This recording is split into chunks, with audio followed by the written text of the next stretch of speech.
సంసోను ప్రార్థన అక్కడ వినబడింది. తన దాసుని దీన ప్రార్థన దేవుని హృదయాన్ని కదిలించి జవాబు ఇవ్వకుండా ఉండలేకపోయాడు, స్పందించకుండా ఉండలేకపోయాడు. నిన్ను పట్టించుకోనల్లా, శాంసన్ నా కుమారుడా, ఇదిగో నీకు బలమిస్తున్నాను, పో విజయోస్తు. హల్లెలూయా, హల్లెలూయా. నా కుమారుడు, ఇదిగో నీకు మళ్ళా నేను బలం ఇస్తున్నాను, వాళ్ళ అభిషేకము నీ మీదకి పంపుతున్నాను. పో, జయము నీదే, ఎవడు గెలవలేడు, పో. అంతే, ఒక దెబ్బతో మొత్తం ఖతం. నా తమ్ముడు,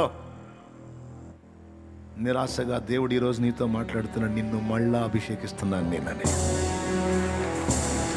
నిన్ను మళ్ళా అభిషేకిస్తున్నాను నేను.